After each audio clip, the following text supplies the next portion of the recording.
By now, everyone has probably seen the promo video for Ugly Betty. I'm going to tell you where it started. So back in May 1st,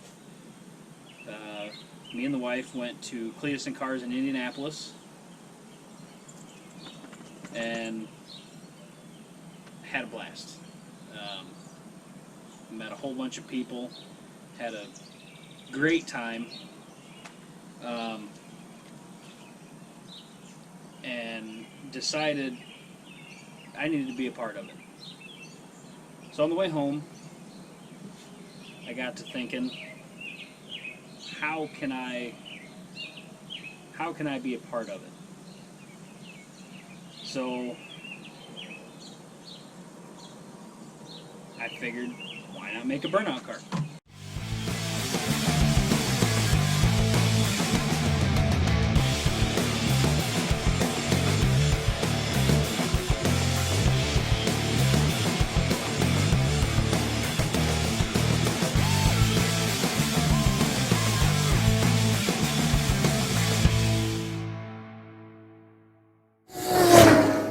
A buddy of mine got a hold of me and said, I got the perfect car for you. Okay. Said it's a 1968 Ford Thunderbird. And I'm a Ford guy, so I'm thinking, Thunderbird, sweet. Not realizing how ugly it was until I saw it. So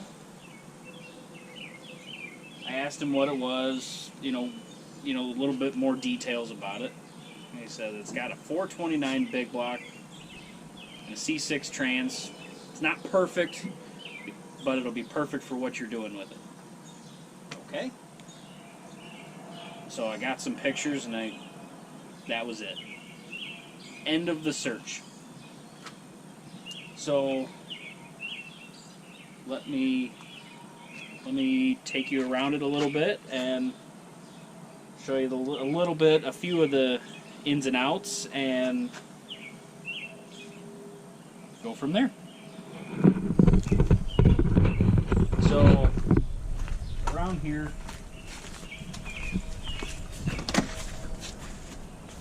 basic 1968 interior, gold, leather, wrap around back seat. Oh, that's the window in the back seat. Forgot that was there. But nothing really too crazy going on in here. Vinyl top. But my favorite part is what goes on under here. So, like I said before, it's a 1968 Thunderbird, factory 429 Thunderjet. When I got it, it was in pieces. The motor was in pieces. And I've never worked on a big block before, so for me it was a little bit of a learning curve. A couple of bent push rods, most likely due to a couple of stuck lifters. Got some bigger lifters, put them in, and switched it from points over to Petronics. Swapped an MSD coil, put in an MSD rev limiter box, put a Holley 750 double pumper on it. It came with the Motorcraft, whatever it is, Motorcraft carb. Wasn't enough, didn't want it. Got rid of all the other stuff that I'm not going to need, like AC and power steering. You don't need those. Got my fake BBK intake on there.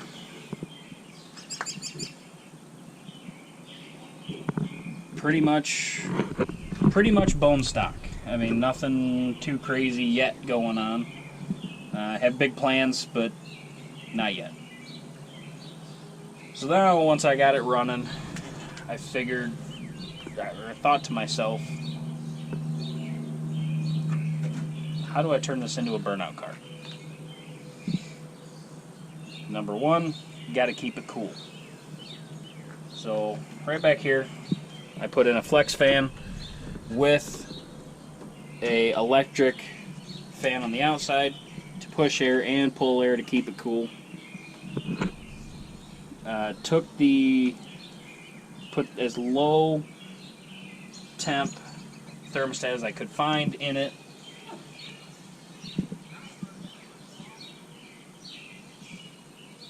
I guess that's probably all we got going on up here so far. Couple of ideas up in the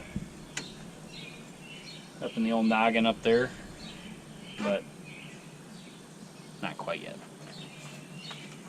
So coming around here, I did not receive my spacers today. I was supposed to, and they didn't show up.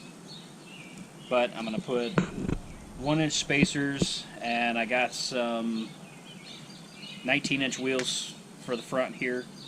So I'm going to put the front wheels on, leave the backs as the Mustang wheels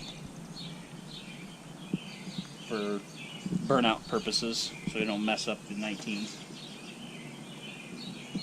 It's in the process of getting a full fuel system makeover.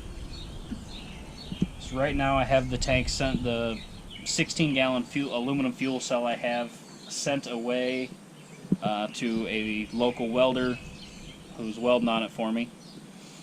That's going to go in the trunk, and I'm going to run the fuel lines all the way up to the front. Have not decided whether to stick with the mechanical fuel pump or put an electric fuel pump in it. Have not decided yet. But, like I said, it's got its juice. It's a 68 from Illinois. Probably lived its whole life here. I don't know. But it's got some speed holes in the bottom there. Move, killer. Move. Speed holes there.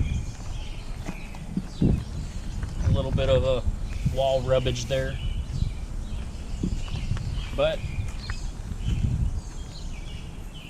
before we went to the last burnout contest that I was in, well, the first one, the actual contest, me and a buddy of mine swapped the rear gear. So this originally came with a 9 3/8 rear end, which is kind of sort of interchangeable with a 9-inch. So 9-inch center section will fit in a 9 3/8. 9 3/8 won't fit in a 9-inch without modification. But we picked up a 9-inch fully locked, strange axles, 3-link, coilover setup from a buddy for super cheap. Couldn't pass it up. So we took the center section, which had a spool in it with Richmond axles, 350 gear, and we put this in there, and it made a world of difference. Now, I've had a lot of people tell me, oh, you should go with a 410 gear, 456, but this thing came with a 280 gear from the factory. I'm already gaining a lot going up to a 350 gear, and I dropped wheel size.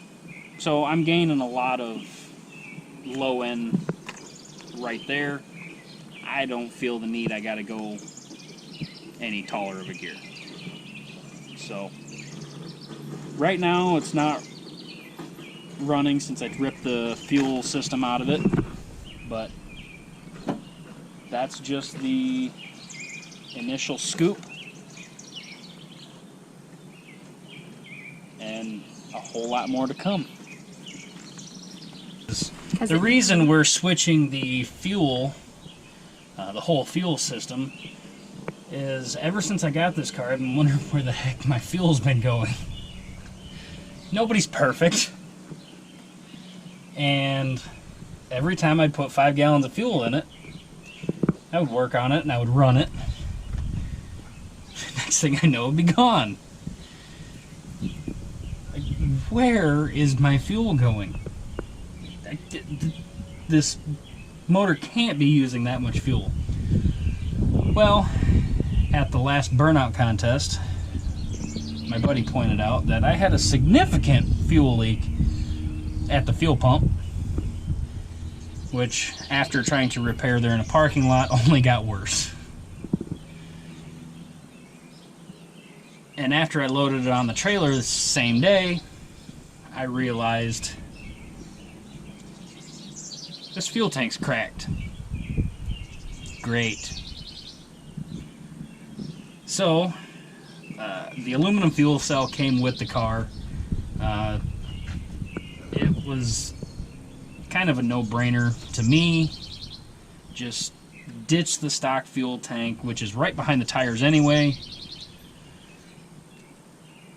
And in a burnout contest, to me, you know, in my head, that's probably not a great spot for it.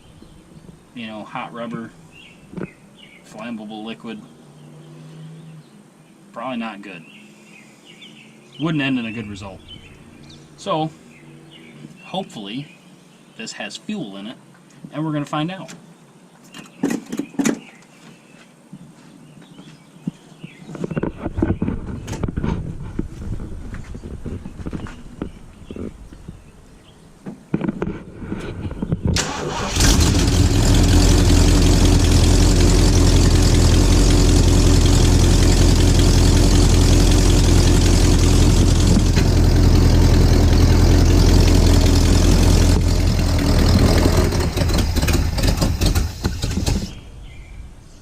Well, that was short,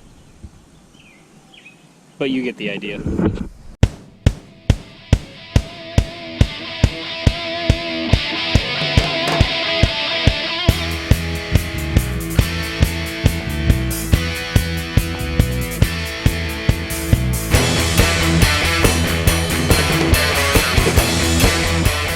Thank you for watching Dirt Floor Motorsports. See you next time.